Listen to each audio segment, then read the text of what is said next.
কেমন আছো তোমরা সবাই? আশা করি প্রত্যেকে ভালো আছো। আমরা আবারও ফিরে এসেছি আমাদের দশম শ্রেণীর জীবনবিজ্ঞান ক্লাসে। আমাদের চলছিল এই মুহূর্তে জীবনবিজ্ঞান বিষয়ের ক্লাস, যেটি গত ক্লাসে ছিল জনন এবং অযৌন জনন, জননের একটি ভাগ, অযৌন জনন সম্পর্কিত যে আলোচনাগুলো ছিল। তার পরবর্তীতে আমরা আবারও আজকে ফিরে এলাম জননের যে বাকি অংশটুকু রয়েছে, অর্থাৎ আজকের ক্লাসে আমরা যে সমস্ত বিষয়গুলো নিয়ে আলোচনা করব সেগুলো চলো এক ঝলক দেখে নেওয়া যাক। আমরা প্রথমেই জেনে নেব আজকের ক্লাসে অঙ্গজ জনন সম্পর্কে। অঙ্গজ জনন, তার পরবর্তীতে অঙ্গজ জননের বিভিন্ন ভাগগুলো রয়েছে, প্রাকৃতিক, কৃত্রিম, সেগুলো নিয়ে আমরা আলোচনা করব কিছুক্ষণ পরেই। নেক্সট আমরা জেনে নেব অঙ্গজ জননের পরে ওখানে রয়েছে যৌনক্রম। বিশেষ করে যৌনক্রম অংশে গিয়ে আমরা ফার্নের যে যৌনক্রম সেটি নিয়ে আলোচনা করব। ঠিক তার পরবর্তীতে আমরা সিলেবাস অনুযায়ী আলোচনা করব সপুষ্পক উদ্ভিদের যৌন জনন। সপুষ্পক উদ্ভিদের যৌন জনন, সেখানে আমরা বিশেষ করে ফুলের বিভিন্ন স্তবকগুলোর নাম অর্থাৎ গঠনগুলো এবং কিভাবে সপুষ্পক উদ্ভিদেরা তাদের নিষেক পদ্ধতি সম্পন্ন করে এবং নতুন চারাগাছ তৈরি করে সে সম্পর্কে আমরা জেনে নেব। সেই সঙ্গে আমরা জেনে নেব পলিনেশন বা পরাগযোগ সম্পর্কে। পরাগযোগ বা পলিনেশন সম্পর্কে আমরা জানব। সেখানে আমরা দেখতে পাবো দুই ধরনের পরাগযোগ, একটি স্বপরাগযোগ, একটি ইতর পরাগযোগ। তাদের কি কি সুবিধা রয়েছে, অসুবিধা রয়েছে, সেগুলো আমরা আলোচনা করব। নেক্সট আমরা একদম শেষের দিকে গিয়ে আমরা বৃদ্ধি ও বিকাশ সম্পর্কে জেনে নেব। যে অংশে আমাদের রয়েছে আমাদের মানব বিকাশের যে 5টি ধাপ রয়েছে, একদম সদ্যজাত থেকে বার্ধক্য পর্যন্ত, সেই 5টি ধাপের কোন ধাপে কোন কোন বৈশিষ্ট্যগুলো রয়েছে সেগুলো আমরা আজকের ক্লাসে জেনে নেব। সুতরাং খুবই গুরুত্বপূর্ণ মাধ্যমিক জীবনবিজ্ঞানের জন্য তোমাদের আজকের ক্লাসটি। সুতরাং কোনো রকম কোনো স্কিপ না করে সম্পূর্ণ ভিডিওটি তোমরা দেখবে এবং আমি আশা করি আজকের পর মাধ্যমিকে যে সমস্ত জননের প্রশ্নগুলো আসতে পারে এই অধ্যায় থেকে, সমস্ত প্রশ্নের লিঙ্ক তোমাদের ডেসক্রিপশানে দিয়ে দেওয়া হবে। সেখান থেকে প্রশ্নপত্রটি যেটি পিডিএফ পাবে তোমরা সেটিকে ডাউনলোড করে নিয়ে প্রিন্ট করে নিও এবং পরবর্তীতে আমি জনন এই অধ্যায়ের কোনো এক সময় তার প্রশ্নোত্তর পর্ব নিয়ে আসব এবং সমস্ত প্রশ্নের উত্তরগুলো লেখার টেকনিক আমি শিখিয়ে দেব। সুতরাং উত্তর লেখার টেকনিকের আগে আমরা বিষয়বস্তু সম্পর্কে সবার আগে জানব। তো চলো আর বকবক নয়, শুরু করা যাক আজকের জনন পার্ট 2 বলতে পারো তোমরা। সেই জনন পার্ট 2 অংশের প্রথম যে বিষয় অঙ্গজ জনন, ভেজিটেটিভ রিপ্রোডাকশন। চলো আমরা জেনে নেব অঙ্গজ জনন সম্পর্কে। তো দেখো, আমরা গত ক্লাসে কি বলেছি, আমরা জননের যে একটি গুরুত্বপূর্ণ ভাগ ছিল অযৌন জনন অর্থাৎ অ্যাসেক্সুয়াল রিপ্রোডাকশন, সেটি জেনেছিলাম। আজকে আমরা জেনে নেব অঙ্গজ জনন সম্পর্কে। তো চলো প্রথমেই অঙ্গজ জনন কাকে বলে? কি বললাম? Vegetative reproduction.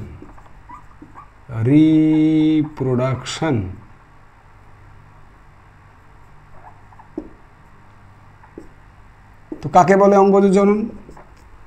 যে জনন প্রক্রিয়ায় জীবদেহের অঙ্গ বা অঙ্গাংশ জনিত্রের জীবদেহ থেকে বিচ্ছিন্ন হয়ে নতুন নতুন অপত্য জীব সৃষ্টি করে তাকে আমরা বলবো অঙ্গজ জনন। আরও একবার বলে দিই, যে প্রক্রিয়ায় জনিত্রের দেহ থেকে অঙ্গ বা অঙ্গাংশ বিচ্ছিন্ন হয়ে অপত্য জীব সৃষ্টি করে তাকে আমরা বলবো অঙ্গজ জনন। এবং এটি বিশেষভাবে আমরা মনে রাখবো, অঙ্গজ জনন প্রায়শই ঘটে উদ্ভিদের ক্ষেত্রে। তাহলে এটি বেশিরভাগ উদ্ভিদের ক্ষেত্রে ঘটে, মনে থাকবে।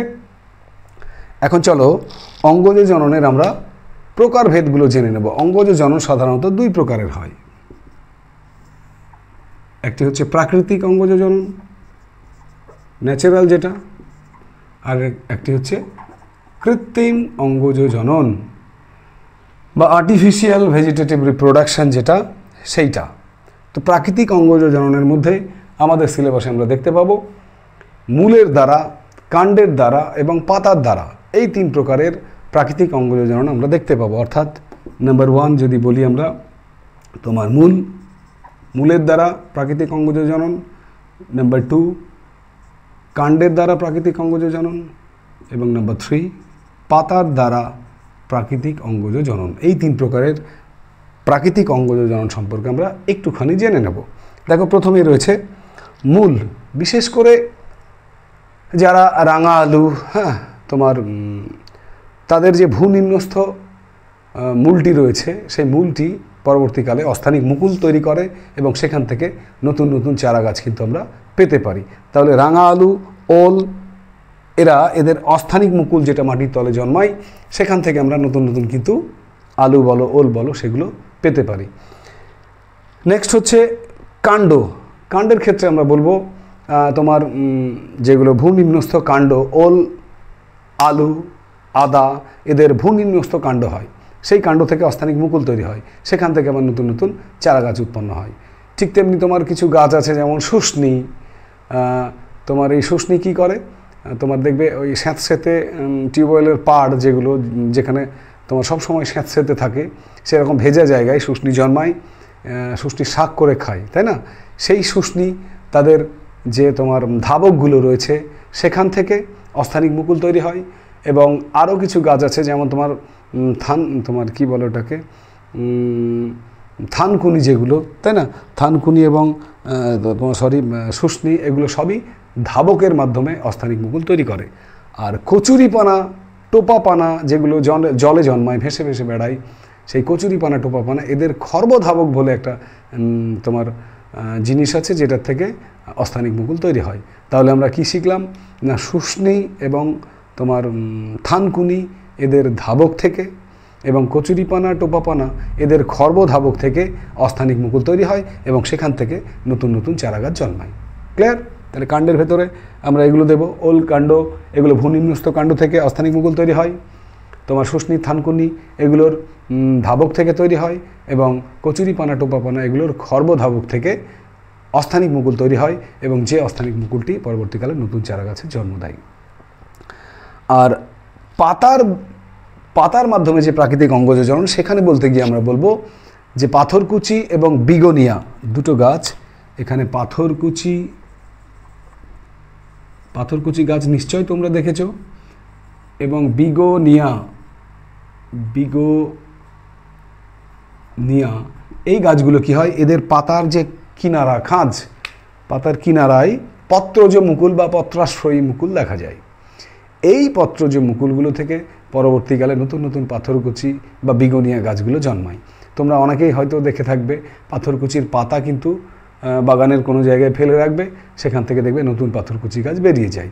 কারণ ওই পাথরকুচির যে পত্রাশ্রয়ী মুকুল বা পত্রজ মুকুল পাতার কিনারায় থাকে, সেখান থেকে তারা নতুন নতুন পাথরকুচি গাছের জন্ম দেয়। তাহলে এইগুলো কিন্তু মানুষের সাহায্য ছাড়াই ঘটে, অর্থাৎ এগুলো ন্যাচারালি ঘটে, এগুলো প্রাকৃতিক। তাহলে প্রাকৃতিক অঙ্গজ জনন যদি আমাদের বলতে হয়, তাহলে আমরা বলবো মূলের দ্বারা, কাণ্ডের দ্বারা এবং পাতার দ্বারা। মূলের দ্বারা তো আমরা প্রথমেই বললাম যে যারা রাঙা আলু, সেগুলো রসালো মুকুল থেকে অস্থানিক মুকুল তৈরি করে এবং সেখান থেকে নতুন চারা গাছ তৈরি করে। কাণ্ডের দ্বারা অলরেডি আমি বলেছি বারবার যে কাণ্ডের দ্বারা তোমার আদা, ওল এরা ভূনিম্নস্থ কাণ্ড থেকে অস্থানিক মুকুল তৈরি করে। তোমার শুষ্নি, থানকুনি এরা ধাবকের মাধ্যমে তৈরি করে। আর কচুরিপানা, টোপাপানা এরা খর্বধাবকের মাধ্যমে অস্থানিক মুকুল তৈরি করে এবং সেখান থেকে নতুন নতুন চারা গাছ জন্মায়। আর লাস্টে আমরা পাতার দ্বারা কি বললাম না, পাথরকুচি এবং বিগোনিয়া এরা তাদের পাতার যে কিনারা, খাঁজ, সেখানে পত্রজ মুকুল তৈরি করে, সৃষ্টি করে এবং তার মাধ্যমে আবার পরবর্তীকালে নতুন পাথরকুচি গাছ বা বিগোনিয়া গাছ জন্মায়, অর্থাৎ নতুন চারা গাছ জন্মায়। এইভাবে প্রাকৃতিক অঙ্গজন সম্পন্ন হয়। ক্লিয়ার? চলো এবারে আমরা অঙ্গজ জননের যে দ্বিতীয় ভাগ, অর্থাৎ কৃত্রিম অঙ্গজ জনন বা আর্টিফিশিয়াল ভেজিটেটিভ রিপ্রোডাকশন যেটা রয়েছে, সেটা সম্পর্কে আমরা জেনে নেব।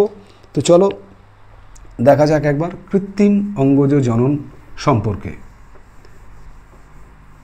তো আমরা কৃত্রিম অঙ্গজ জনন বলতে সাধারণত তোমাদের সিলেবাস অনুযায়ী 3 প্রকারের কৃত্রিম অঙ্গজ জননের কথা বলা রয়েছে।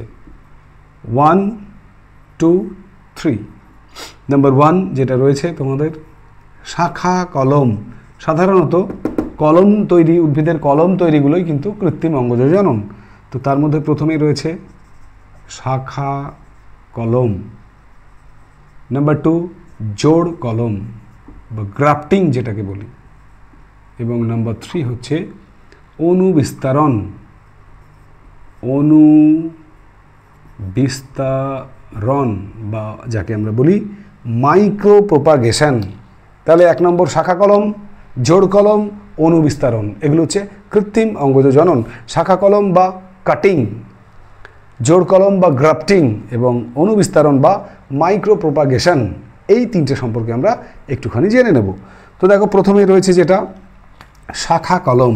এটা কি না, যে কোনো উদ্ভিদের, বিশেষ করে আম, জাম, লেবু, এগুলোর যদি শাখাকে মানে কাণ্ডকে যদি তুমি 20 থেকে 30 সেন্টিমিটার কেটে নাও, কেটে নেবার পর সেগুলোকে নরম বা ভেজা মাটিতে যদি পুঁতে দাও, তাহলে কিছুদিন পর দেখবে সেই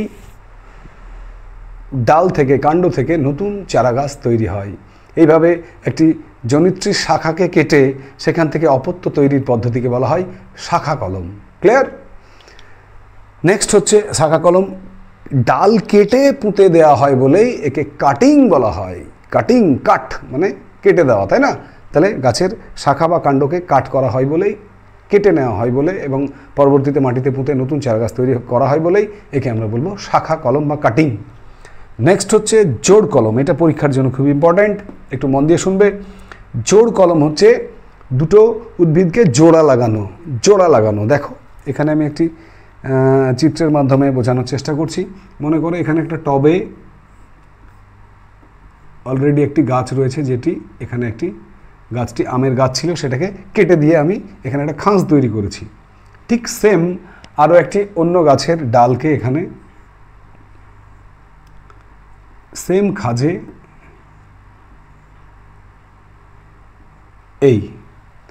এটা মনে করো একটা অন্য গাছের ডাল, ঠিক আছে? বেশ,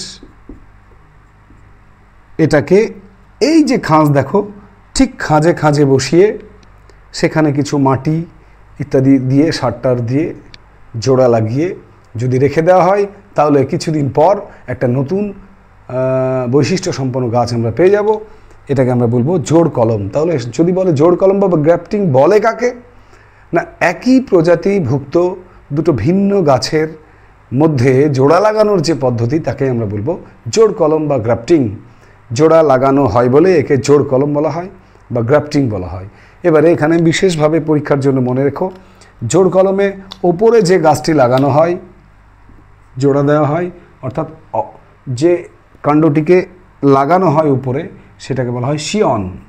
শিয়ন, এই শিয়ন সাধারণত ব্র্যাকেটে এখানে লিখে দিলাম উন্নত হয়, ঠিক আছে? আর যার উপরে লাগানো হয় তাকে বলা হয় স্টক। স্টক এটা সাধারণত অনুন্নত হয়। তাহলে আমরা বলতে পারি যে স্টকের উপরে একটা উন্নত মানের শিয়নকে প্রতিস্থাপন করে যে চারাগাছ তৈরি হয় বা যে নতুন উদ্ভিদটি পাওয়া যায়, সেই উদ্ভিদ তৈরির যে পদ্ধতি, সেটাকে আমরা বলবো গ্রাফটিং বা জোড় কলম। তাহলে আবার বলি, যেটি উপরে থাকে, শিয়র মানে মাথা, আমরা জানি শিয়র, শিয়রে মানে মাথায়, তাহলে শিয়ন উপরে, তাহলে মাথা, উপরের মাথা যেমন উপরে থাকে, তেমন শিয়ন শিয়রে থাকে, উপরে থাকে। কি বোঝাতে পারলাম? শিয়রে মানে মাথায়, তাহলে শিয়ন মানে মনে রেখো মাথা যে উপরে থাকে, তো তাহলে শিয়নটা সবসময় উপরে থাকে, স্টকটা সবসময় নিচে থাকে। শিয়ন উপরে, স্টক নিচে। ক্লিয়ার? এবারে আমরা চলে যাব অনুবিস্তারণ, এবং এই অনুবিস্তারণটাই হচ্ছে খুব গুরুত্বপূর্ণ এক প্রকার প্রাকৃতিক অঙ্গজ জনন। অনুবিস্তারণ কাকে বলে না, অনুবিস্তারণ হচ্ছে বিভিন্ন কোষ এবং কলা, সেই ছোট ছোট কোষ এবং কলা, তাদেরকে একটা কর্ষণ দ্রবণে রাখা হয়। কীরকম করে না, মনে করো এখানে একটা পাত্র নেওয়া হয়, এখানে এই পাত্রে একটা দ্রবণ নেওয়া হয়, যেটাকে আমরা বলি কর্ষণ দ্রবণ। কর্ষণ দ্রবণ, বা এটাকে পুষ্টি দ্রবণও বলতে পারো, কারণ এই পুষ্টি এখানে এখানে যদি একটি ছোট্ট কলা বা কোষের টুকরোকে দিয়ে দাও, তাহলে ধীরে ধীরে ওই কলা বা কোষের টুকরোটি বৃদ্ধি পেতে থাকে এবং একসময় সেখান থেকে প্ল্যান্টলেট বা চারাগাছ তৈরি হয়। এই কলাকর্ষণ দ্রবণটা মূলত কলাকর্ষণ দ্রবণ পরিপোষক প্লাস অক্সিন প্লাস সাইটোকাইনিন দ্বারা তৈরি হয়।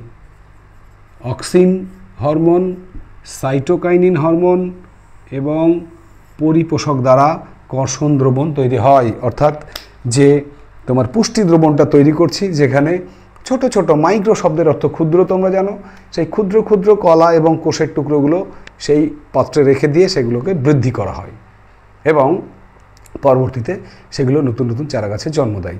এই পদ্ধতিটিকে আমরা বলবো মাইক্রো প্রোপাগেশন বা অনুবিস্তারণ। এখন পরীক্ষায় মাঝে মাঝে দিয়ে দেয় অনুবিস্তারণের ধাপগুলো। তো অনুবিস্তারণের ধাপগুলো আমরা এখানে কি কি দেখো, যদি আমরা এখানে অনুবিস্তারণের ধাপগুলো পরপর দেখাই, প্রথমেই যেটা তৈরি হয় সেটা হচ্ছে মুকুল বা কলা। মুকুল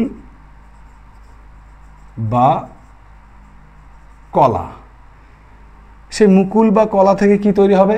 ক্যালাস। মুকুল বা কলা থেকে তৈরি হয়ে যাবে তোমার ক্যালাস।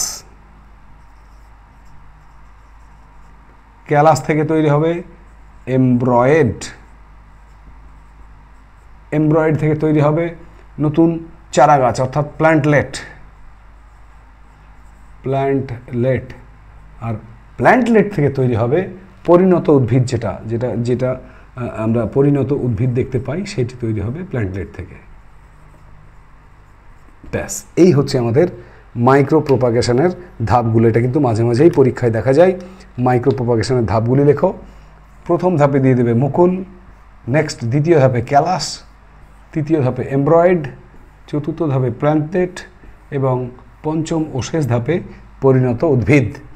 এইভাবে অনুবিস্তারণ কি করে না, পুষ্টি দ্রবণ বা কর্ষণ দ্রবণে ছোট্ট ছোট্ট ক্ষুদ্র বা মাইক্রো কোষ বা কলা এগুলোর বৃদ্ধি ঘটিয়ে নতুন প্ল্যান্টলেট এবং সেখান থেকে নতুন নতুন পরিণত উদ্ভিদের জন্ম দেয়। ওকে, এছাড়াও মনে রেখো, আমরা যে কৃত্রিম অঙ্গজ জননের কথা বলছি, এখানে শাখা কলম, জোড় কলম, অনুবিস্তারণ রয়েছে। এছাড়াও পুরনো সিলেবাস অনুযায়ী যদি একটুখানি পুরনো বইগুলোকে ঘেঁটে তোমরা দেখো, তাহলে দেখতে পাবে আরও 2 প্রকার কলম সেখানে উল্লেখ ছিল। যদিও আমাদের নতুন সিলেবাসে সেগুলো নেই, তবুও আমাদের জেনে রাখা প্রয়োজন যে এখানে কিন্তু আরও 2 প্রকার রয়েছে। এই 3 প্রকার ছাড়া আরও 2 প্রকার, তার মধ্যে একটা লিখছি আমি। ধরো 4 লিখলাম, 4 নম্বর হচ্ছে শাখা কলম, জোড় কলম, গুটি কলম, আরও 2টি কলমের নাম আছে। আর 5 নম্বর হচ্ছে দাবা কলম। এই দুটো একটুখানি বুঝে নাও, ততটা পরীক্ষার জন্য গুরুত্বপূর্ণ নয়। গুটি কলম কি না, গুটি কলম কিছু কিছু গাছের কাণ্ডের যে ছালগুলো রয়েছে, সেই ছালগুলোকে চারিপাশ থেকে যদি ছিলে দেওয়া হয়, তুলে দেওয়া হয় কোনো ধারালো অস্ত্র দিয়ে, এবং সেখানে যদি মাটি এবং সারের একটি মিশ্রণ তৈরি করে ভালো করে সেখানে লাগিয়ে দিয়ে কোনো তোমার ভেজা ন্যাকড়া বলো, যে কোনো ভেজা কাপড় বলো, সেগুলো জড়িয়ে বেঁধে দেওয়া হয়, তাহলে কিছুদিন পর সেখান থেকে শেকড় গজিয়ে যাবে। এবারে ওই যে গুটি তৈরি করলে তুমি, তার নিচ থেকে যেখানে শেকড় জন্মালো তার নিচের অংশ থেকে যদি কাণ্ডটিকে কেটে নাও, তাহলে ওপরের অংশটুকু একটি নতুন উদ্ভিদের জন্ম দিয়ে দেয়। এই গুটি তৈরির মাধ্যমে নতুন চারাগাছ তৈরির পদ্ধতিকে গুটি কলম বলা হয়। আর পঞ্চম পদ্ধতি যেটা দাবা কলম, সেই দাবা কলমটা আবার খুব মজার। যেমন ধরো লেবু, বিশেষ করে গন্ধরাজ লেবু যদি কারো বাড়িতে থাকে, তাহলে দেখবে সেই লেবুর ডালপালাগুলো মাটির দিকে নিচের দিকে নেমে যায়, তাই না? অনেক দূর পর্যন্ত মাটিতে লেতিয়ে বিস্তার লাভ করে। সেই নেতিয়ে পড়া ডালগুলোতে যদি তুমি এই যে দাবা কলম, দাবা মানে লাথি মেরে দাবিয়ে দেওয়া, ওটাকে পা দিয়ে যদি দাবিয়ে দাও, পা দিয়ে দাবাতে যেও না, কারণ লেবু আছে, কাঁটা আছে, কোনো কিছু দিয়ে দাবিয়ে দিয়ে তাতে যদি মাটি চাপা দাও, দিয়ে মাটি দিয়েই তুমি দাবা দাও, তাহলে কী হবে? সেই যে ডালটা মাটিতে যেটা নেতিয়ে বেড়াচ্ছে, সেই ডালটাই কিন্তু সেখান থেকে আবার নতুন নতুন শেকড় গজাবে এবং ডালটা কেটে নিলে একটা নতুন লেবু গাছের চারা তুমি পেয়ে যাবে। এইভাবে যে কলম পাওয়া যায় তাকে আমরা দাবা কলম বলে থাকি। তাহলে এই ছিল আমাদের অঙ্গজ জনন এবং তার বিভিন্ন রকম অঙ্গজ জননের প্রকারভেদ, প্রাকৃতিক, কৃত্রিম, প্রত্যেক প্রকারের তোমরা একটুখানি, খুব খুব কঠিন বিষয় না, খুবই সহজ, একটুখানি জেনে নিও, ঠিক আছে। এর মধ্যে বিশেষ করে অণুবিস্তারণ বা মাইক্রোপ্রোপাগেশন পরীক্ষার জন্য কিন্তু খুবই ইম্পর্ট্যান্ট, মাইক্রোপ্রোপাগেশনের ধাপগুলো। ওকে,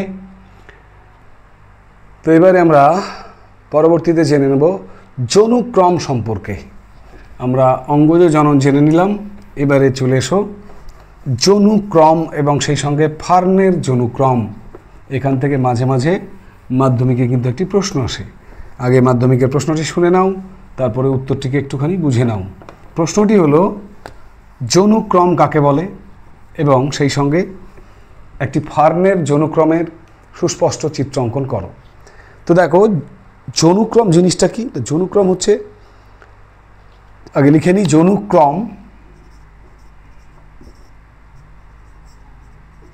যৌনুক্রম হচ্ছে যে জীবের জীবন দশায় বা জীবন চক্রে হ্যাপ্লয়েড এবং ডিপ্লয়েড যৌনুর যে পর্যায়ক্রমিক আবর্তন তাকে আমরা বলবো যৌনুক্রম। আরেকবার বলি, জীবের জীবন দশায় হ্যাপ্লয়েড এবং ডিপ্লয়েড যৌনুর পর্যায়ক্রমিক আবর্তনকে যৌনুক্রম বলা হয়। তোমরা জানো হ্যাপ্লয়েড মিনস এন, তাই না? এন সংখ্যক হচ্ছে হ্যাপ্লয়েড, এন সংখ্যক ক্রোমোজোম বিশিষ্ট, এবং ডিপ্লয়েড হচ্ছে 2n সংখ্যক ক্রোমোজোম বিশিষ্ট, তাই না? তো আমরা জানি যে তোমার আমাদের উদ্ভিদের যখন ডিপ্লয়েড নিউক্লিয়াস থাকে তখন সেখানে 2n সংখ্যক ক্রোমোজোম থাকে, আর যখন হ্যাপ্লয়েড ক্রোমোজোম মানে হ্যাপ্লয়েড থাকে নিউক্লিয়াস তখন সেটাই n সংখ্যক ক্রোমোজোম থাকে। এবার দেখে নাও যে যখন আমাদের যেটা নিষেকের পূর্বে যে মাতৃ দেহকোষ থাকে সেখানে ডিপ্লয়েড থাকে, 2n সংখ্যক ক্রোমোজোম থাকে। আবার সেগুলো যখন মিওসিস ঘটিয়ে জনন মাতৃকোষ তৈরি করে তখন ক্রোমোজোমের সংখ্যা হয়ে যায় n। তাহলে দেহ মাতৃকোষের ক্রোমোজোম 2n যেটা ডিপ্লয়েড, জনন মাতৃকোষের ক্রোমোজোম n যেটা হ্যাপ্লয়েড। এই হ্যাপ্লয়েড আবার নিজেদের মধ্যে যখন ধরো দুটো বিপরীত গ্যামেট n+n যুক্ত হয় তখন আবার 2n, আবার তোমার দেহ মাতৃকোষ তৈরি করে, আবার 2n তৈরি করে। এইভাবে বারবার একবার হ্যাপ্লয়েড একবার ডিপ্লয়েড, একবার হ্যাপ্লয়েড একবার ডিপ্লয়েড, এইভাবে জীবের জীবন দশায় ডিপ্লয়েড এবং হ্যাপ্লয়েড যৌনুর যে পর্যায়ক্রমিক আবর্তন সেই পর্যায়ক্রমিক আবর্তনকে আমরা বলবো যৌনুক্রম। এবারে ফার্নের যৌনুক্রম যদি আমাদের বলে যে ফার্নের যৌনুক্রম বুঝিয়ে দাও চিত্রের সাহায্যে, তখন আমরা এখানে একটি চিত্র অঙ্কন করব, কাল্পনিক যে চিত্র সেটি দেখে নাও। ফার্নের যৌনুক্রম আমরা একটা রেখা চিত্রের মাধ্যমে ফার্নের যৌনুক্রমটি বুঝিয়ে দেব। সেটি হচ্ছে যে প্রথমেই যেটি দেব ফার্নের যৌনুক্রমে সেটি হচ্ছে ফার্নের রেণু মাতৃকোষ, যেখানে আমরা দেখব 2n সংখ্যক ক্রোমোজোম বর্তমান। রেণু মাতৃকোষে 2n সংখ্যক ক্রোমোজোম থাকে। এই রেণু মাতৃকোষ কী করে? পরবর্তীতে তোমার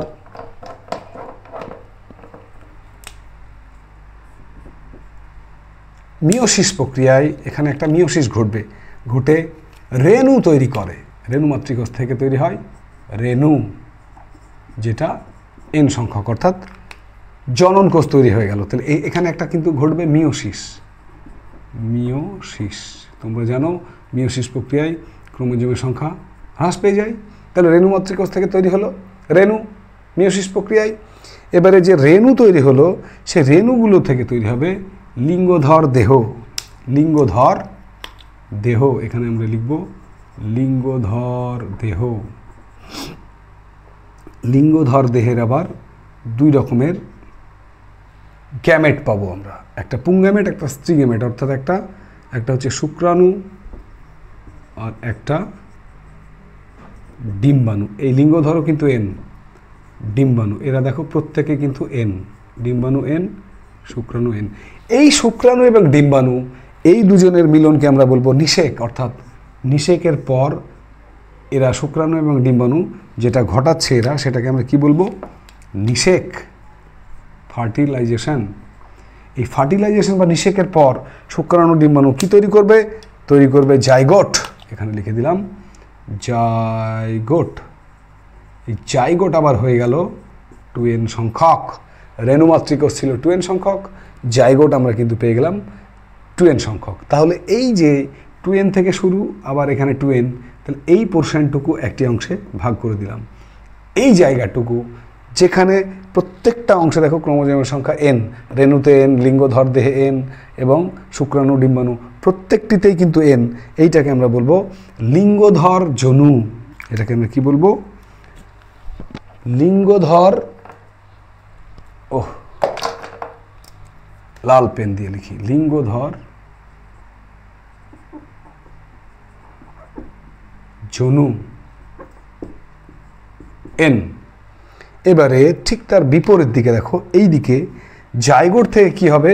প্রথমেই তৈরি হয়ে যাবে অপরিণত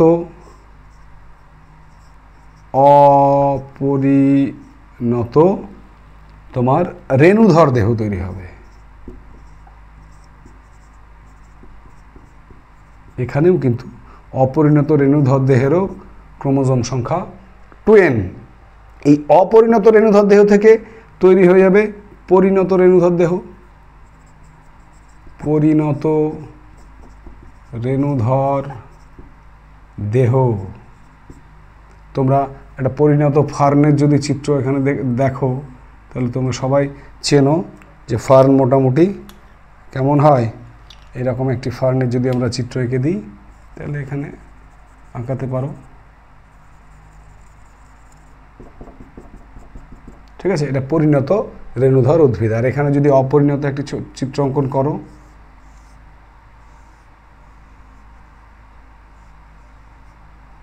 ঠিক আছে, মোটামুটি একটি অপরিণত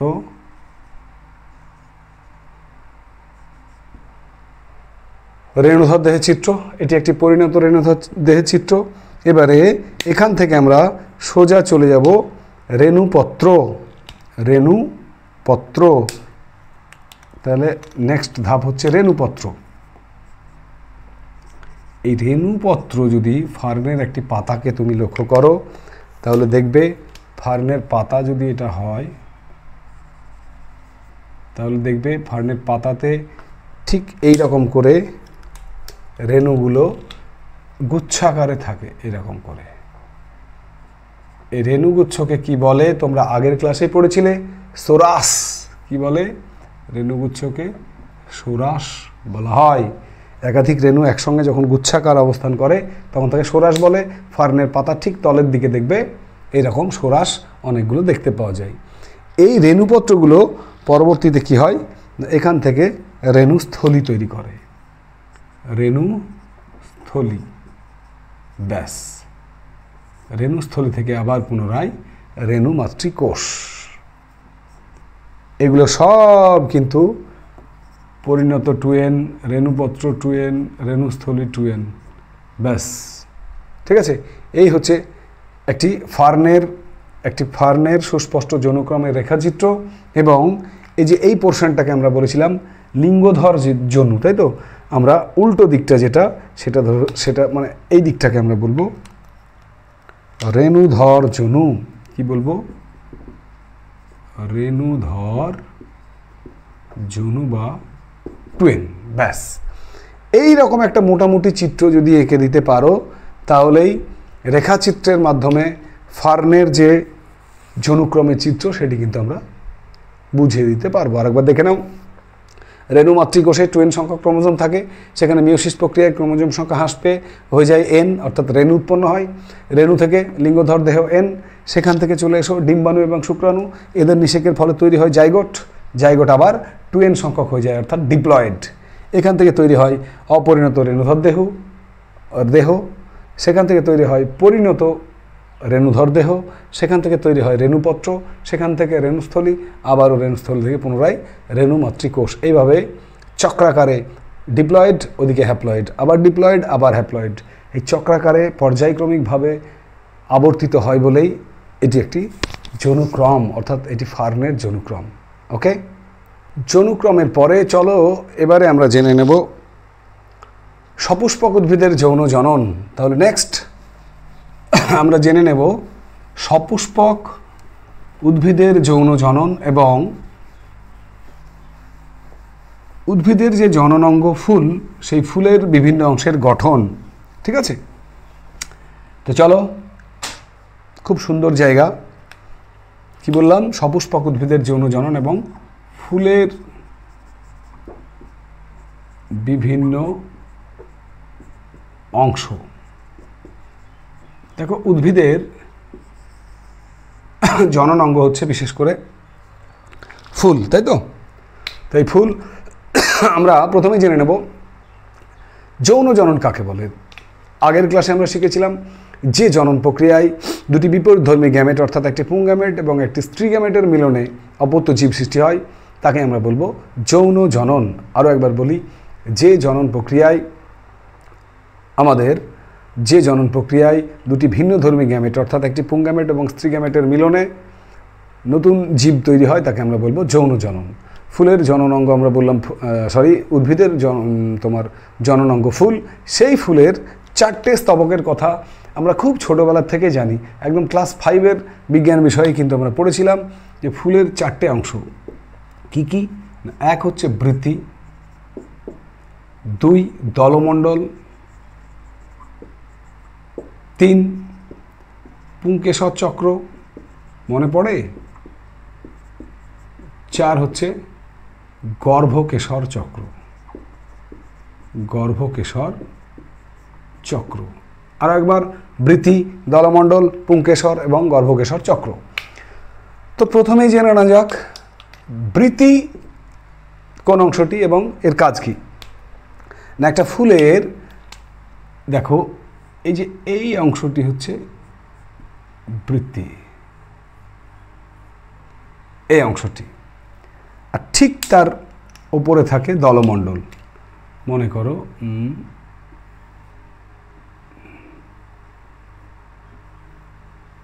এই অংশটি, ভেতরে থাকে এখানে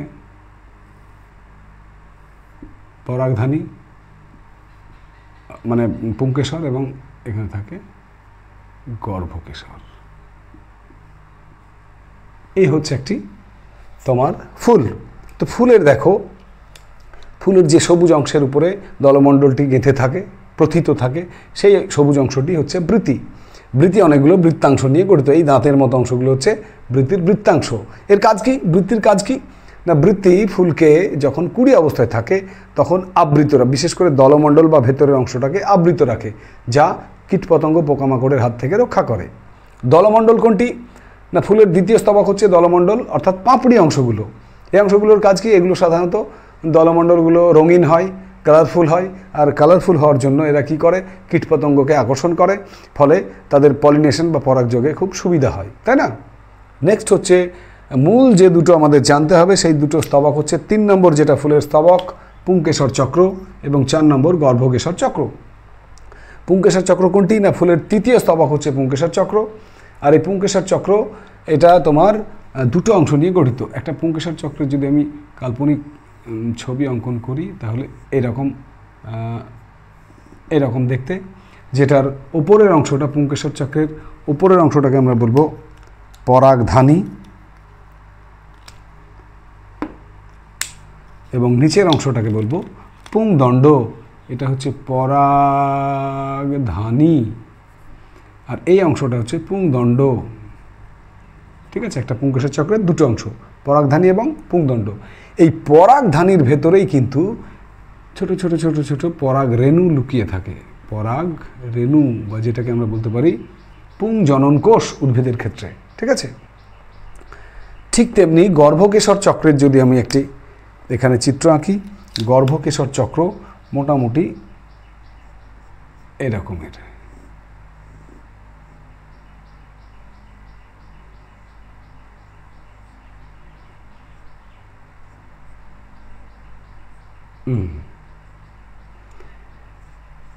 এই গর্ভকেশর চক্রের গোটা অংশটা যদি গর্ভকেশর চক্র হয়, এর আবার 3টে অংশ।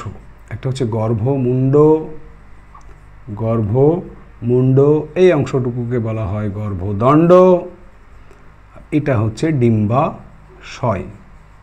তাহলে গর্ভকেশর চক্রের আমরা তিনটা অংশ কী কী পেলাম? গর্ভমুণ্ড, গর্ভদণ্ড, ডিম্বাশয়। গর্ভমুণ্ড, গর্ভদণ্ড, ডিম্বাশয়। মনে রেখো এই ডিম্বাশয়ের মধ্যে কিন্তু ডিম্বক থাকে। ডিম্বাশয়ের মধ্যে কি থাকে? ডিম্বক। এবং ডিম্বকের মধ্যে কিন্তু প্রত্যেকটা ডিম্বকের মধ্যে কি থাকে? ডিম্বাণু থাকে। তাহলে ডিম্বাশয়ের মধ্যে থাকে ডিম্বক, আর ডিম্বকের মধ্যে থাকে ডিম্বাণু। ডিম্বাণুটা হচ্ছে এই পরাগরেণুর অপোজিট, অর্থাৎ এটা যদি পুংজনন কোষ হয়, এটা ডিম্বাণুটা স্ত্রী জনন কোষ। ঠিক আছে, মনে রেখো নিষেকের পর ডিম্বাশয়টি ফলে পরিণত হয় এবং ডিম্বকটি বীজে পরিণত হয়। আমরা যখন তোমার জনন অংশ আবার পড়ব উদ্ভিদের, তখন কিন্তু জানবে ডিম্বাশয় যখন নিষেক ক্রিয়া সম্পন্ন হয়ে যায়, তখন দেখবে ডিম্বাশয় ফলে এবং ডিম্বক বীজে পরিণত হয়। আরও এই ফুলের যে চারটে স্তবক সম্পর্কে আমরা জেনে নিলাম, বৃতি, দলমণ্ডল, পুংকেশর, গর্ভকেশর। তার মধ্যে মাধ্যমিক পরীক্ষার জন্য বিশেষভাবে মনে রেখো যে এদের মধ্যে প্রথম দুটোকে আমরা বলবো সহকারী স্তবক, অর্থাৎ নাম্বার 1 এবং নাম্বার 2, এই দুটোকে একসঙ্গে কি বলি? সহকারী। ফুলের সহকারী স্তবক দুটি হচ্ছে বৃতি, দলমণ্ডল।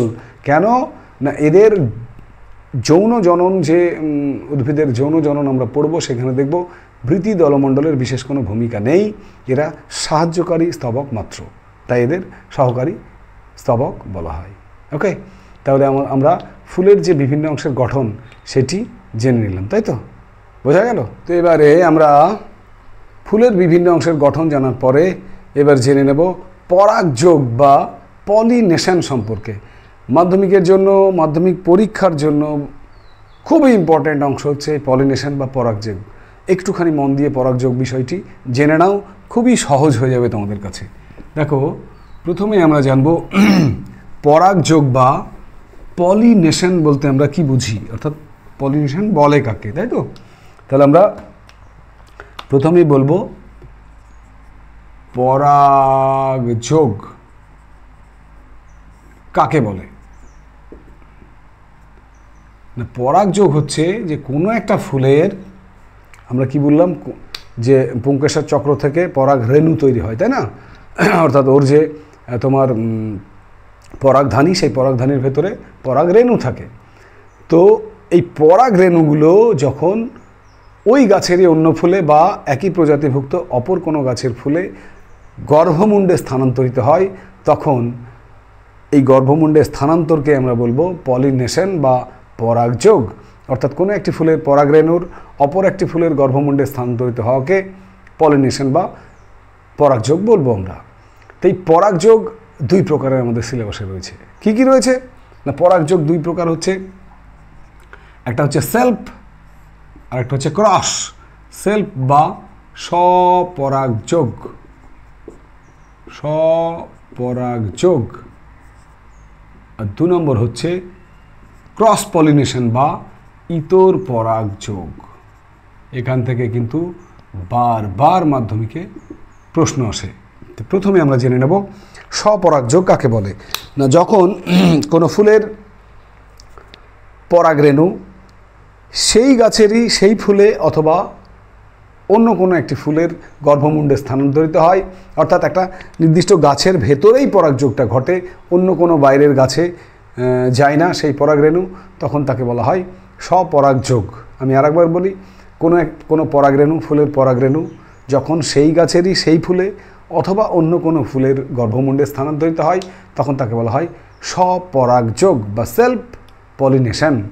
যেমন আমরা জানি যে সিম টমেটো,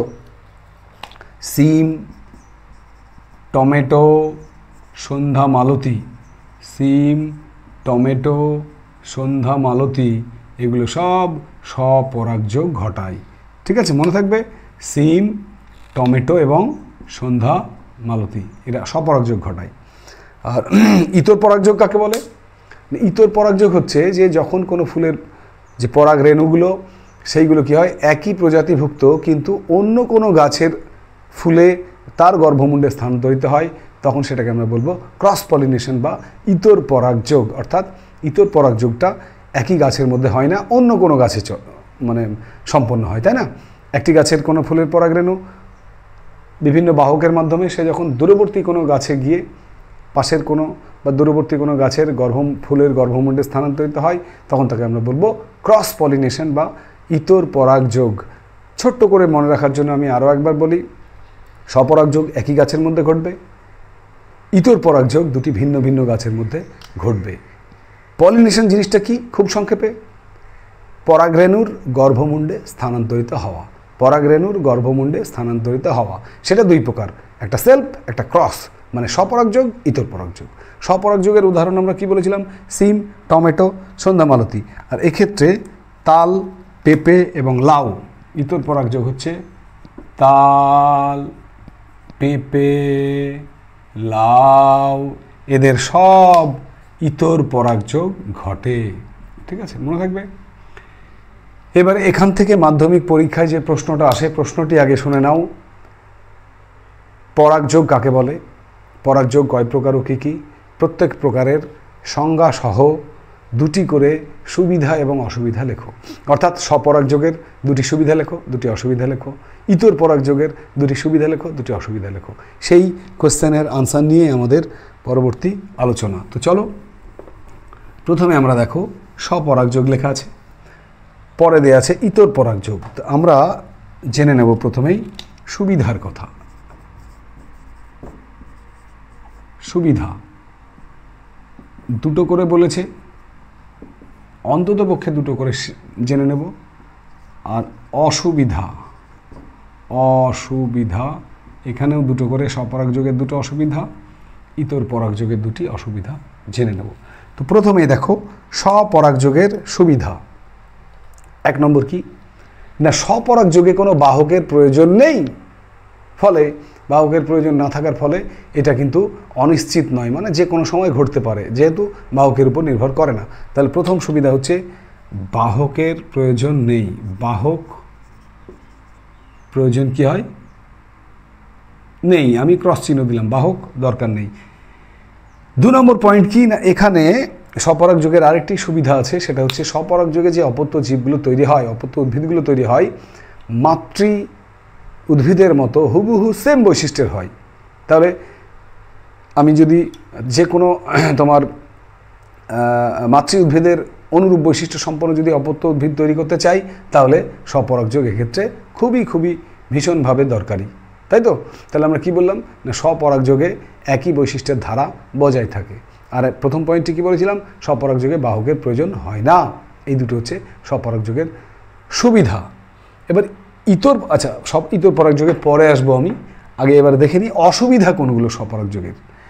স্বপরাগযোগের যেগুলো অসুবিধাটাই বেশি সুবিধা হচ্ছে। কী কী রয়েছে দেখো। নাম্বার 1, স্বপরাগযোগে যে চারা গাছগুলো উৎপন্ন হয় সেগুলোর অভিযোজন ক্ষমতা কমে যায়। নাম্বার 2, এগুলো দুর্বল প্রকৃতির হয়। নাম্বার 3, এগুলো রোগাক্রান্ত হয়। নাম্বার 4, এগুলো তোমার নতুন নতুন বৈশিষ্ট্যের সঞ্চার করতে পারে না। ওই যে বললাম, যেহেতু মাতৃ উদ্ভিদের অনুরূপ বৈশিষ্ট্য সম্পন্ন উদ্ভিদ তৈরি হয়, তাই নতুন কোনো বৈশিষ্ট্যের সঞ্চার ঘটে না। এছাড়াও স্বপরাগযোগে তোমার এগুলো ছাড়াও কিন্তু তুমি বলতে পারো যে এগুলোর ওই যে অঙ্কুরোদ্গম ক্ষমতা সেগুলো কিন্তু হ্রাস পায়। তাহলে বেশ অনেকগুলো অসুবিধার কথা আমরা জেনে নিলাম। স্বপরাগযোগের যে অসুবিধা সেগুলো আরও একবার আমরা দেখে নেব। দেখো, স্বপরাগযোগে দুর্বল প্রকৃতির উদ্ভিদ উৎপন্ন হয়, এদের অভিযোজন ক্ষমতা হ্রাস পায়, এদের যেগুলো অপত্য উদ্ভিদ তৈরি হয় সেগুলো সাধারণত রোগগ্রস্ত হয়। ঠিক আছে, এদের তোমার নতুন নতুন বৈশিষ্ট্যের কোনো জন্ম দেয় না, এরা একই বৈশিষ্ট্য সম্পন্ন উদ্ভিদ তৈরি করে। ঠিক আছে, এগুলো যে কোনো দুটো পয়েন্ট তুমি অসুবিধার মধ্যে দিয়ে দেবে।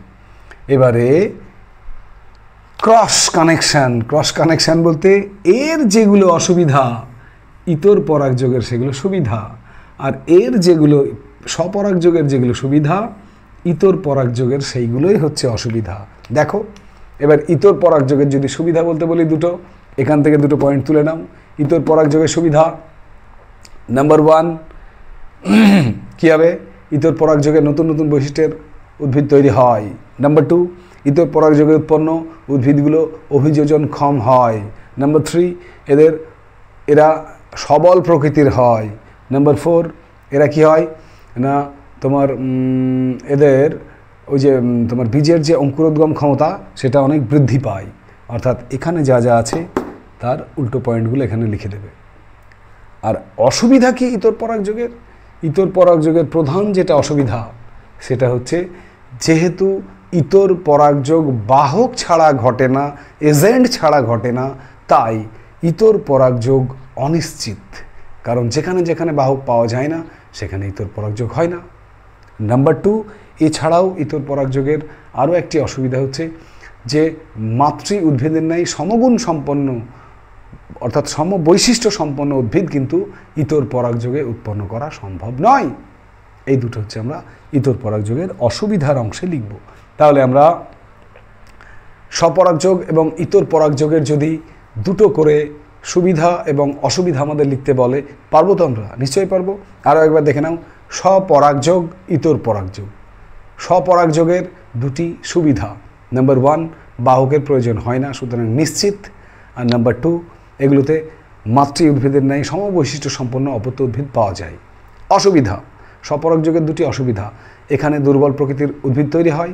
নাম্বার 2, উৎপন্ন উদ্ভিদগুলো তোমার রোগাক্রান্ত হয়, দুর্বল হয় এবং অভিযোজন ক্ষমতা হ্রাস পায় এবং বীজের অঙ্কুরোদ্গম ক্ষমতাও হ্রাস পায়। চলে যাও ইতর পরাগযোগ। ইতর পরাগযোগের দুটি সুবিধা কি বলেছি? নাম্বার 1, এখানে উৎপন্ন উদ্ভিদগুলো অভিযোজনক্ষম হয়, নতুন পরিবেশে খাপ খাইয়ে নিতে পারে। নাম্বার 2, এরা সবল প্রকৃতির হয় এবং এদের বীজের অঙ্কুরোদ্গম ক্ষমতা বৃদ্ধি পায়। ব্যাস। অসুবিধা, ইতর পরাগযোগের দুটি অসুবিধা কি বলবো? নাম্বার 1, এখানে নতুন নতুন বৈশিষ্ট্যের অপত্য তৈরি হয়, কিন্তু মাতৃ উদ্ভিদের ন্যায় সমবৈশিষ্ট্যের অপত্য পাওয়া যায় না। আর নাম্বার 2, যেহেতু ইতর পরাগযোগে বাহকের প্রয়োজন হয়, তাই এটি বেশিরভাগ ক্ষেত্রেই অনিশ্চিত হয়। মাধ্যমিকের জন্য আবারও বলে রাখি, এই অংশটুকু বিশেষ করে স্বপরাগযোগ এবং ইতর পরাগযোগ কাকে বলে, আর এদের দুটি করে সুবিধা অসুবিধা তৈরি করে রাখবে। Very very important. Okay, next আমরা চলে যাব, যেটা সেটি হলো আমাদের ইতর পরাগযোগের জন্য একটু আগে আমরা বললাম বাহকের প্রয়োজন, তাই না? সেই ইতর পরাগযোগের জন্য যে বাহ্যিক প্রতিনিধির প্রয়োজন তাকে আমরা বলি বাহক। কি বলবো? এজেন্ট বা বাহক। এজেন্ট বা বাহক কারা? যে সকল বাহ্যিক প্রতিনিধির মাধ্যমে ইতর পরাগযোগ সম্পন্ন হয় তাদের আমরা বলবো এজেন্ট বা বাহক। আর এই বাহক, তাহলে যদি বলি বাহক কোন কোন পরাগযোগের বৈশিষ্ট্য? ইতর পরাগযোগের বৈশিষ্ট্য। ইতর পরাগযোগ। এবারে দেখো, এখানে আমরা যেটা করব সেটা হলো এই বিভিন্ন প্রকার বাহক, তাদের তোমার বাহকগুলো তাদের অনুযায়ী, বাহক অনুযায়ী আমরা তোমার এজেন্টগুলোকে, বাহকগুলোকে 4 ভাগে ভাগ করতে পারি। একটা হচ্ছে তোমার বায়ু পরাগী, বায়ু পরাগী। দুটি করে উদাহরণও কিন্তু আমরা পড়ে রাখবো, যেমন ধরো বায়ু পরাগী ধান, গম। নেক্সট হচ্ছে জল পরাগী, জল পরাগী, যেমন ধরো পাতা ঝাঁঝি, পাতা শ্যাওলা, এগুলো হচ্ছে সব জল পরাগী। পাতা ঝাঁঝি, পাতা শ্যাওলা, এগুলো হচ্ছে জল পরাগী। নেক্সট হচ্ছে আরও আছে পতঙ্গ পরাগী, পতঙ্গ পরাগী। আর 4 নম্বরে বলবো পাখির দ্বারা যেগুলো হয় পক্ষী পরাগী, পক্ষী পরাগী। তো এই পতঙ্গ পরাগী কোনগুলো? না, পতঙ্গ পরাগী কীট পতঙ্গের দ্বারা আম, সূর্যমুখী ইত্যাদি ফুলের হয়। আমের মুকুল হলে দেখবে বিভিন্ন পতঙ্গ এসে সেগুলোর পলিনেশন ঘটায়। আর পক্ষী পরাগী যেগুলো আমাদের বইয়ে আছে, পলাশ, শিমুল, মাদার, এগুলো। পলাশ, শিমুল, বিশেষ করে বসন্তের যে ফুলগুলো আমরা দেখতে পাই, পলাশ ফুল, শিমুল ফুল, সেইগুলো পক্ষী পরাগী। ফুল, ঠিক আছে। যদি বলি কাকে বলে বায়ু পরাগী, না বাহ্যিক প্রতিনিধি বায়ুর মাধ্যমে যে পরাগযোগ ঘটে তখন তাকে বলে বায়ু পরাগী ফুল, যেমন ধান গম। বাহ্যিক প্রতিনিধি জলের মাধ্যমে যখন যে পরাগযোগ ঘটে তখন তাকে বলবো জল পরাগী, সেই ফুলগুলোকে বলবো জল পরাগী, যেমন পাতাঝাড়ি, পাতা শ্যাওলার ফুল। পতঙ্গ পরাগী, বাহ্যিক প্রতিনিধিটা হয়ে যায় এবার পতঙ্গ, তার মাধ্যমে যখন পলিনেশন ঘটে তখন সেটা পতঙ্গ পরাগী ফুল, যেমন আম, সূর্যমুখী। আর পাখি যখন বাহ্যিক প্রতিনিধির কাজটা করে দেয়, অর্থাৎ পলিনেশনের কাজটা করে দেয়, তখন আমরা তাকে বলবো পক্ষী পরাগী। এবং উদাহরণ হচ্ছে তার পলাশ, শিমুল। তোমরা এটা এখানে আলোচনা করার মূল কারণটাই হচ্ছে পরীক্ষার যে প্রশ্ন মাঝে মাঝে দিয়ে দেয় বাহক বা এজেন্ট কাদের বলে, দিয়ে যে কোনো একটি ভাগ বলে দিল, তোমাকে বললো জল পরাগী দুটি ফুলের নাম বলো, পতঙ্গ পরাগী দুটি ফুলের নাম বলো, বা পক্ষী পরাগী দুটি ফুলের নাম বলো, বা বায়ু পরাগী দুটি ফুলের নাম বলো।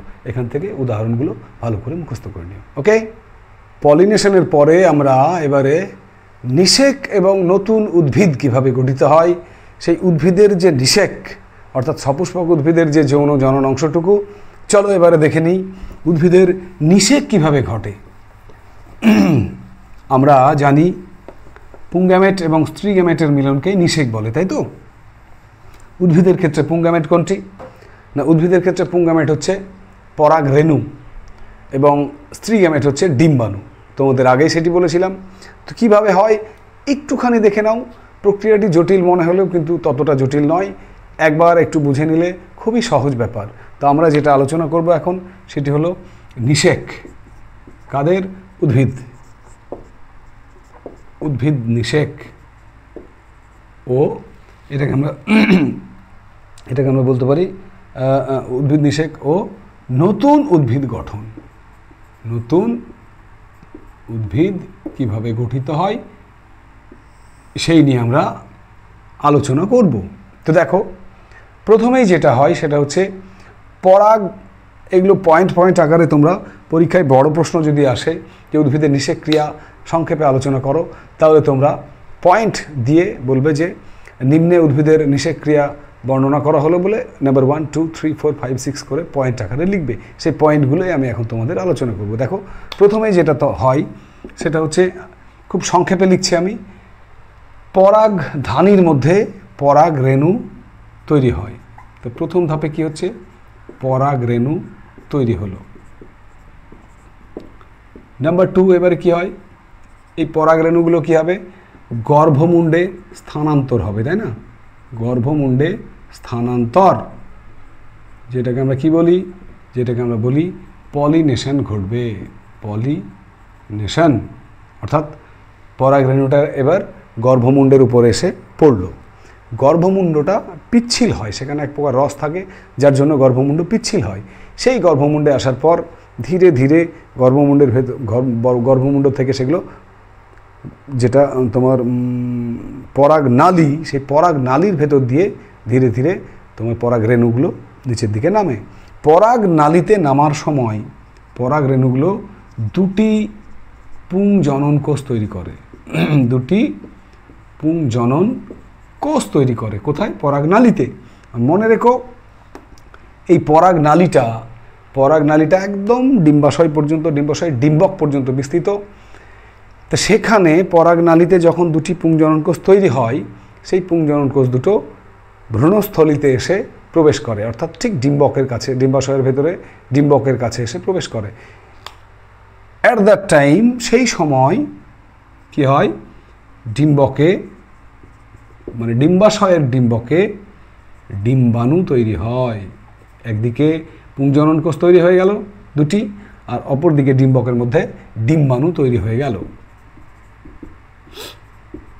তারপর কি হয় দেখো, পরাগ নালী দিয়ে কিন্তু পুংজনন কোষ দুটো নামছে, নেমে সে কোথায়? ভ্রূণস্থলীর ভেতরে, ডিম্বাশয়ের ভেতরে ঢুকে গেল। ঢুকে গিয়ে সেখানে গিয়ে একটি পুংজনন কোষ কী করে?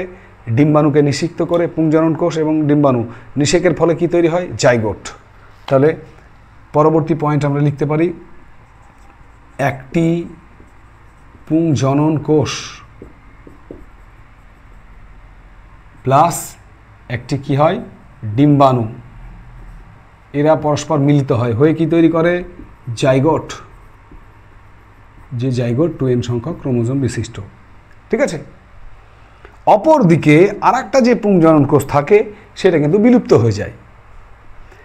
কখনো কখনো যারা তোমার শস্যল উদ্ভিদ তাদের কি করে না, নির্ণীত নিউক্লিয়াস যেটি থাকে সে নির্ণীত নিউক্লিয়াস যেটাকে আমরা বলি 2n, যার ক্রোমোজোমের সংখ্যা নির্ণীত নিউক্লিয়াসের 2n, তার সঙ্গে যেটা দ্বিতীয় পুংজনন কোষ, দ্বিতীয় যে পুংজনন কোষ থাকে সেটা নির্ণীত নিউক্লিয়াসের সঙ্গে যুক্ত হয়ে শস্য গঠন করে।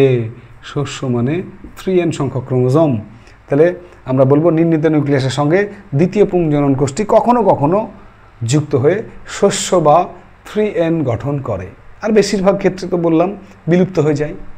তাহলে আমরা দুটো পুংজনন কোষ পেয়েছিলাম, একটি পুংজনন কোষ ডিম্বাণুকে নিষিক্ত করে জাইগোটে পরিণত করে, আর একটি পুংজনন কোষ শস্যল উদ্ভিদের ক্ষেত্রে কি করে না, তোমার নির্ণীত নিউক্লিয়াসের সঙ্গে যুক্ত হয়ে শস্য তৈরি করে। 3n 2n থেকে তৈরি হয়ে যায় 3n। এবারে জাইগোট তো তৈরি হয়ে গেছে, সেই জাইগোট আবার কি করে, এবার জাইগোটটি বারবার বিভাজনের মাধ্যমে দেখো, আচ্ছা এখানেই লিখে দিই 7 নম্বর পয়েন্টে, এই জাইগোটটা বারবার বিভাজিত হয় হয়ে ভ্রূণ তৈরি করে। জাইগোট থেকে তৈরি হয়, জাইগোট কি করে না বিভাজনের মাধ্যমে ভ্রূণ তৈরি করে। ঠিক আছে, ভ্রূণ। এবারে দেখো নিষেকের পর, তোমরা এর আগেই আমি বলেছিলাম নিষেকের পর যেটা ডিম্বাশয় সেটি ফলে পরিণত হয়, আর যেটা ডিম্বক সেটা বীজে পরিণত হয়। এই বীজের মধ্যেই নতুন চারাগাছ, ছোট্ট শিশু উদ্ভিদ লুকিয়ে থাকে, যেগুলো পরবর্তীকালে অনুকূল পরিবেশে কি হয় না নতুন একটি পরিণত উদ্ভিদের জন্ম দিতে পারে। তাহলে এইভাবে প্রথমে দেখো পরাগরেণু তৈরি হয়, পরাগরেণুর গর্ভমুণ্ডে স্থানান্তর হয়, গর্ভমুণ্ডে পড়ার পর সেগুলো পরাগ নালী দিয়ে নিচের দিকে নেমে আসে, নামতে নামতে সেটি দুটি পুংজনন কোষে পরিণত হয়। পুংজনন কোষ দুটি ডিম্বাশয়ের ভেতরে ভ্রূণস্থলিতে এসে প্রবেশ করে, সেখানে অলরেডি ডিম্বকে ডিম্বাণু তৈরি হয়। একটি পুংজনন কোষ একটি ডিম্বাণুর সঙ্গে মিলিত হয়ে জাইগোট তৈরি করে, অপর পুংজনন কোষটি বিলুপ্ত হয়ে যায়।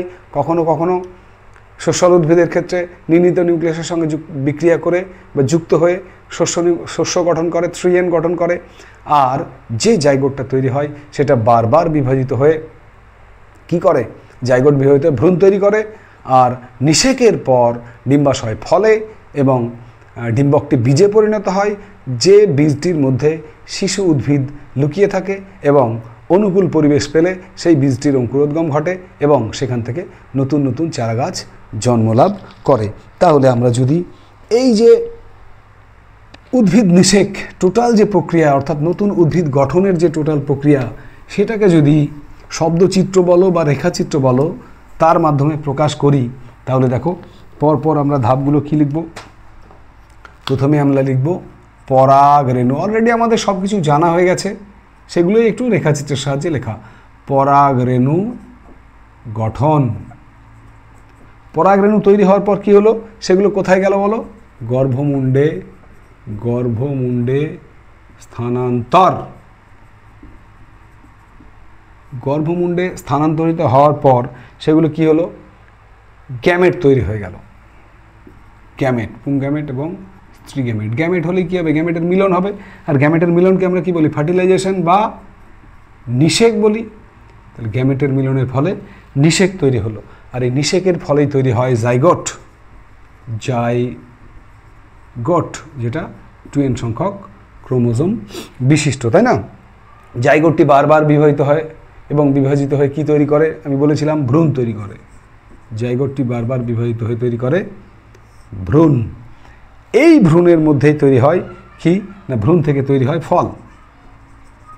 ফলের মধ্যে কে থাকে, ফলের মধ্যে তো থাকে তোমার বীজ। বীজটি যখন অঙ্কুরিত হয়, বীজ অঙ্কুরিত হলে কি করবে, প্ল্যান্টলেট বা চারাগাছ।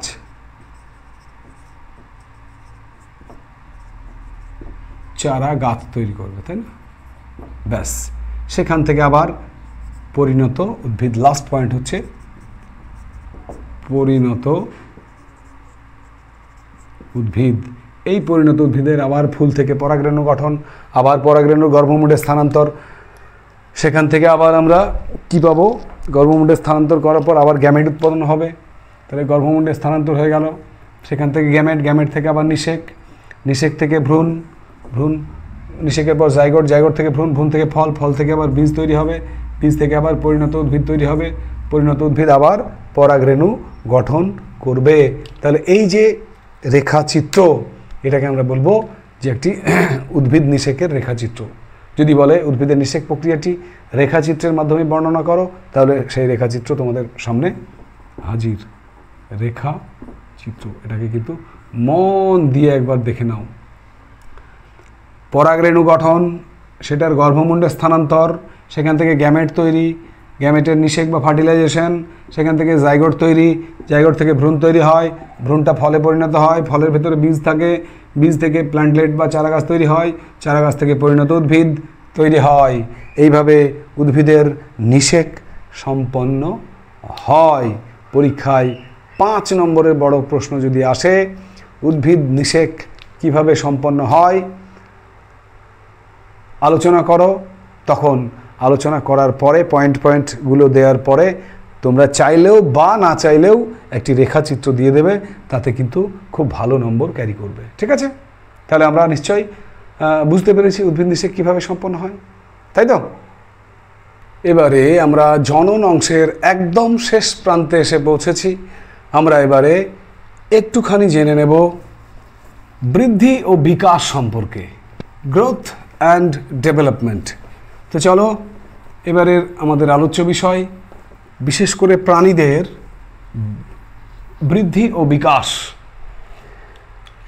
বৃদ্ধি যেটাকে আমরা বলি গ্রোথ, ও বিকাশ যেটাকে আমরা বলি ডেভেলপমেন্ট। তো প্রথমেই জেনে নেব আমরা বৃদ্ধি কাকে বলে। বৃদ্ধি হচ্ছে একটা জীবেদের অন্যতম মুখ্য বৈশিষ্ট্য। আমাদের প্রোটোপ্লাজমে যে বিপাক ক্রিয়াগুলো সংগঠিত হয়, তার ফলেই কিন্তু আমাদের বৃদ্ধি ঘটে। তো বৃদ্ধি কাকে বলে যদি পরীক্ষায় আসে, কি লিখবো আমরা? না, বৃদ্ধি হচ্ছে জীবেদের আকার, আয়তন বা ভরের স্থায়ী যে পরিবর্তন, অর্থাৎ স্থায়ীভাবে যে বেড়ে যাওয়া, অর্থাৎ শুষ্ক ভরের বৃদ্ধি পাওয়াকে আমরা বলবো বৃদ্ধি বা গ্রোথ। তাহলে গ্রোথ হচ্ছে জীবেদের শুষ্ক ভরের বেড়ে যাওয়াকে আমরা বৃদ্ধি বলবো। আর বিকাশটা কি? বিকাশটা একটু আলাদা প্রসেস, সেটা অনেকটাই জটিল, এবং যদি বিকাশের সংজ্ঞা বলতে বলা হয় তাহলে আমরা বলবো বিকাশ হচ্ছে যে এককোষী থেকে অঙ্গ প্রত্যঙ্গ বিশিষ্ট বহুকোষী জীবদেহ গঠিত হওয়ার যে পদ্ধতি, তাকে আমরা বলবো বিকাশ বা ডেভেলপমেন্ট। আরও একবার, এককোষী থেকে অঙ্গ প্রত্যঙ্গ বিশিষ্ট বহুকোষী জীবদেহ তৈরি করার যে পদ্ধতি, সেই পদ্ধতিকে আমরা বলবো বিকাশ বা ডেভেলপমেন্ট। তাহলে বৃদ্ধি ও বিকাশ কাকে বলে পরীক্ষায় যদি আসে আমরা লিখতে পারবো। আমি আরও একবার বলে দিই, বৃদ্ধি কাকে বলে না, আমাদের জীবেদের আকার, আয়তন এবং ভরের বেড়ে যাওয়াকে, অর্থাৎ শুষ্ক ভরের বৃদ্ধি পাওয়াকে আমরা বলবো বৃদ্ধি। আর এককোষী থেকে অঙ্গ প্রত্যঙ্গ বিশিষ্ট বহুকোষী জীবদেহ গঠিত হওয়ার পদ্ধতিকে আমরা বলবো বিকাশ বা ডেভেলপমেন্ট। এখন এখান থেকে আরও একটি প্রশ্ন মাধ্যমিকে আসে, সেটা হচ্ছে বৃদ্ধির যে দশা, 3 রকমের বৃদ্ধির দশা আমরা জানি। বৃদ্ধির 3টে দশা রয়েছে। কি সেই দশাগুলো? নাম্বার 1 তোমার কোষ বিভাজন, সেল ডিভিশন দশা। নাম্বার 2 কোষের আকার বৃদ্ধি, কোষের আকার বৃদ্ধি।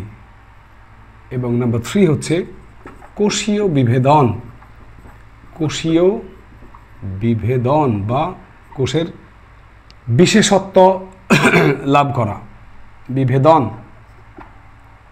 এই 3টে পয়েন্টকে তোমরা কিন্তু মুখস্থ করে নিও যে বৃদ্ধির 3টে দশার নাম লেখো। শর্ট কোশ্চেন 2 নম্বরের 3টে পয়েন্ট দিয়ে দেবে। কোষ বিভাজন, কোষের আকার বৃদ্ধি, কোষীয় বিভেদন, এই 3টে হচ্ছে বৃদ্ধির 3 রকম দশাগুলো। তো এবারে আমরা সোজা চলে আসব আমাদের মানব বিকাশের যে 4টে স্তর রয়েছে।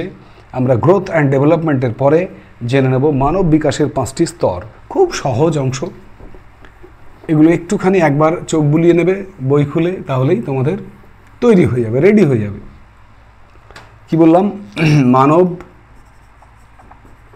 বিকাশের কটি স্তর? 5টি স্তর। কি কি মানব বিকাশের 5টি স্তর? অর্থাৎ একটা শিশু জন্ম নেওয়ার পর থেকে মৃত্যু পর্যন্ত 5টি বিভিন্ন দশার মধ্যে দিয়ে তাকে যেতে হয়। কি সেই দশাগুলো? আমরা জন্মলাভ করার পর আমাদের মৃত্যু পর্যন্ত, যদি সেই মৃত্যু বার্ধক্যজনিত কারণে আসে, তাহলে মৃত্যু পর্যন্ত আমাদের 5টি দশার মধ্যে অতিবাহিত হতে হয়। সেই দশাগুলো কি কি? নাম্বার 1, সদ্যজাত, ইনফ্যান্সি যেটাকে বলা হয়, সদ্যজাত বা ইনফ্যান্সি। নাম্বার 2, শৈশব, যেটাকে আমরা বলি চাইল্ডহুড। নাম্বার 3, শৈশবের পরে কি আসে না? সদ্যজাত, শৈশব, ঠিক তারপরে চলে আসে বয়ঃসন্ধিকাল।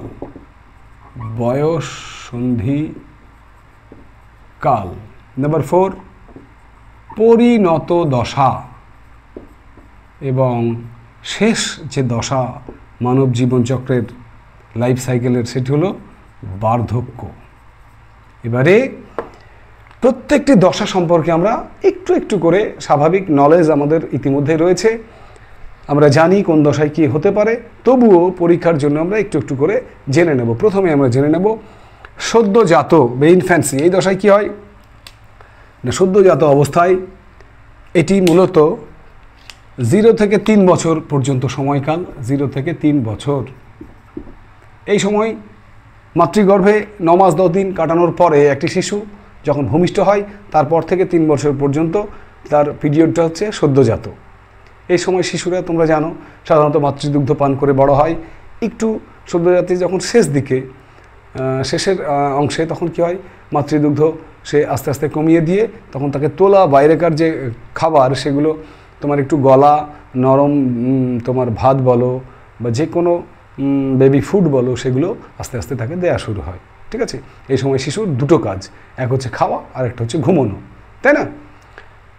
নেক্সট হচ্ছে এখানে আমরা যদি একটু লক্ষ্য করি, দেখব একজন বাচ্চা, যে শিশু যেগুলো ভূমিষ্ঠ হয় মাতৃগর্ভ থেকে, তাদের মোটামুটি নর্মালি 2.5 থেকে 3 কেজি ওজন হয়। ঠিক আছে? এটা নর্মাল ওজন। 2.5 কেজি ওজনের চেয়ে কম যদি হয় আন্ডারওয়েট, 3 কেজির চেয়ে বেশি হলে ওভারওয়েট হতে পারে। বিভিন্ন রকম ওজন বিভিন্ন শিশুর হতে পারে, তবে সাধারণত 2.5 থেকে 3 কেজি একজন সদ্যজাত শিশুর ওজন হবে। নেক্সট হচ্ছে আমরা এবারে দেখব শৈশবকাল। শৈশবে কি হয় না? শৈশবে একটি শিশু কি হয়? ঠিক 3 থেকে 11 বছর পর্যন্ত, 3 থেকে 11 বছর পর্যন্ত হচ্ছে তার শৈশবকাল। এই শৈশবে শিশুর যে সমস্ত বৈশিষ্ট্যগুলো দেখা যায়, সেটি হচ্ছে এটি তার গ্রোথ পিরিয়ড। এই সময় শিশুর খুব দ্রুত হারে বৃদ্ধি পায়। শিশু মোটামুটি তোমার কথা বলতে শিখে যায়। হ্যাঁ, 3 থেকে 11 বছর মানে কথা বলতে শিখে যাবে, হাঁটা চলা শিখে যাবে। এবং এই সময় একটি বিশেষ বৈশিষ্ট্য শিশুর দেখা যায়, সেটি হচ্ছে অনুকরণ করা। কি বললাম? অনুকরণ। সে তার বিশেষ করে বাবাকেই পার্টিকুলারলি বিশেষভাবে অনুকরণ করে, এবং তাদের বাড়ির যারা বয়োজ্যেষ্ঠ লোক আছেন তাদেরকেও তারা কিন্তু অনুকরণ করে। লক্ষ্য করে দেখবে বাচ্চাদের, যে বড়রা যা যা করার চেষ্টা করে তাই দেখে কিন্তু তারা অনুকরণ করে। সেই সময়কালটা কোনটা? শৈশবকাল। এই সময় দেহের তুলনায় মাথাটা একটুখানি বড় মনে হয়, যদিও সেটা পরিণত দশায় গিয়ে ঠিক হয়ে যায়। এবং প্রচণ্ড এই সময় যেহেতু গ্রোথ পিরিয়ড বাড়ে যেহেতু খুব, তাই এরা এদের ঘুমের সময়কালটাও কিন্তু খুব বেশি থাকে। নেক্সট হচ্ছে বয়ঃসন্ধিকাল। বয়ঃসন্ধিকাল হচ্ছে 12 থেকে 20 বছর। বয়ঃসন্ধিকাল 12 থেকে 20 বছর। এই সময়কালে কি হয়? একজন শিশুর বৃদ্ধি সবচেয়ে বেশি হয়, আর যার জন্য এই বয়ঃসন্ধিকালকে আমরা আর একটি নামে রাখতে পারি। সেই নামটি হচ্ছে মুখ্য বৃদ্ধিকাল। মুখ্য বৃদ্ধিকাল। বয়ঃসন্ধিকাল বা 12 থেকে 20 বছরের শিশুদের যে সমস্ত লক্ষণগুলো দেখা যায়, সেটা হচ্ছে তাদের মোটামুটি বিভিন্ন হরমোনাল চেঞ্জেস সেগুলো চলে আসে। অর্থাৎ পুরুষদের ক্ষেত্রে টেস্টোস্টেরন হরমোন এবং মহিলাদের ক্ষেত্রে ইস্ট্রোজেন, প্রোজেস্টেরন হরমোন ইত্যাদি হরমোনের প্রভাবে তাদের পেশিবহুল দেহ, তাদের বিভিন্ন জননগ্রন্থিগুলোর বিকাশ, তাদের গৌণ যৌন লক্ষণ যে প্রকাশ, সেগুলো কিন্তু এই বয়ঃসন্ধিকালে হয়ে থাকে। নেক্সট হচ্ছে পরিণত দশা। পরিণত দশা মূলত 20 থেকে 60 বছর, এই সময়কালকে আমরা বলবো পরিণত দশা। অর্থাৎ এই সময় বিভিন্ন তোমার শারীরিকভাবে এবং মানসিকভাবে তারা পুরোপুরি পরিণত হয়ে যায়, জননগ্রন্থির পরিপূর্ণ বিকাশ ঘটে যায় এবং এই সময় তারা সাধারণত বিভিন্ন কলেজ, ইউনিভার্সিটি এগুলোতে পড়াশোনা করে। এই সময় এদের পরিণত দশায় কিন্তু তাদের যে বিচার করার ক্ষমতা, যে কোনো ঘটনাকে বিচার করার ক্ষমতা বেড়ে যায় এবং সব কিছু যুক্তি তর্ক দিয়ে তারা বিচার বিশ্লেষণ করতে শেখে।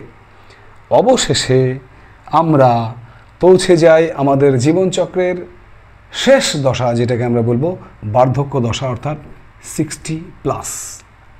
60 বছরের পরে এবারে ঠিক জীবনচক্র উল্টাতে শুরু করে, অর্থাৎ আমরা আবার ধীরে ধীরে আমাদের হাঁটাচলা কমে যায়, আমাদের শরীরের তেজ কমে যায়, আমরা আমাদের কি বলতো, যেগুলো আমাদের শুরু হয়েছিল, অর্থাৎ দাঁতগুলো শক্তপোক্তা হয়েছিল জন্মের পর থেকে, একজন শিশুর দাঁত থাকে না, ঠিক তেমনি বার্ধক্যের পরেও কিন্তু দাঁতগুলো আস্তে আস্তে এবার ওঠার পালা, তাদের কাজ কর্মক্ষমতা হারিয়ে যায়, দাঁতগুলো উঠে পড়ে, চুল ঝরতে শুরু করে, চুল সাদা হয়ে যায়, ঠিক আছে।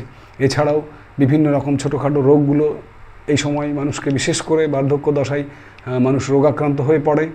তো এই সময় আমাদের করণীয় কী কী না, বার্ধক্যে আসার পরে বিশেষ করে মর্নিং ওয়াক, যোগা, ছোট ছোট মেডিকেল যে চেক আপগুলো সেগুলো করা, ঠিক আছে। সমাজে বিভিন্ন ব্যক্তিগুলোর সঙ্গে, বিভিন্ন প্রতিষ্ঠানের সঙ্গে সম্পর্ক স্থাপন করে চলা, নেতৃত্ব দান করা, এগুলো কিন্তু বার্ধক্যে এসে আমরা দেখতে পাই। তাহলে এভাবেই 5টি স্তরের মধ্যে দিয়ে একজন মানুষ তার জীবনচক্র সম্পন্ন করে, অর্থাৎ আমরা বলতে পারি মানব বিকাশের এই 5টি স্তরের মধ্যে দিয়ে আমাদের অতিবাহিত হতে হয়, তাই তো। তো যাই হোক, সেই সঙ্গেই আমরা শেষ করলাম একটি বেশ বড় চ্যাপ্টার, জনন। এখান থেকে মাধ্যমিকে সম্ভাব্য যে সমস্ত প্রশ্নগুলো আসবে সেগুলো ডেসক্রিপশানে গিয়ে একবার মোর অংশে ক্লিক করবে, সেখানে নিচে দেখবে ব্লু কালারের লিঙ্ক দেওয়া রয়েছে, সেখানে একবার টাচ করলেই একটি ডাউন অ্যারো চিহ্ন যেটি আসবে, সেখানে ক্লিক করে পিডিএফটি ডাউনলোড করে নেবে এবং সেই পিডিএফটি একখানি প্রিন্ট করে সঙ্গে রেখে দেবে। কারণ সেই প্রশ্নগুলো যেগুলো আমি পিডিএফ আকারে তোমাদের ডেসক্রিপশানে দিয়েছি, সেগুলো নিয়ে আমরা পরবর্তীতে আবারও চলে আসব জনন অধ্যায়ের, জনন চ্যাপ্টারের প্রশ্নোত্তর পর্ব নিয়ে, ঠিক আছে। তো এতক্ষণ ধরে যারা আমার বকবক শুনলে, তোমাদের প্রত্যেককে অসংখ্য ধন্যবাদ জানাই, শুভেচ্ছা জানাই। তোমরা এভাবেই তোমাদের সবার প্রিয় চ্যানেল সায়েন্স উইথ মিন্টু স্যারকে মোটিভেট করে যেও এবং প্রত্যেকেই যতক্ষণ না আবারও নতুন কোনো ভিডিও নিয়ে আসছি, ততক্ষণ সবাই সুস্থ থেকো, ভালো থেকো এবং সেই সঙ্গে মিশন মাধ্যমিক 2026কে মাথায় রেখে পড়াশোনার মধ্যে থেকো, কেমন? ততক্ষণের জন্য টাটা।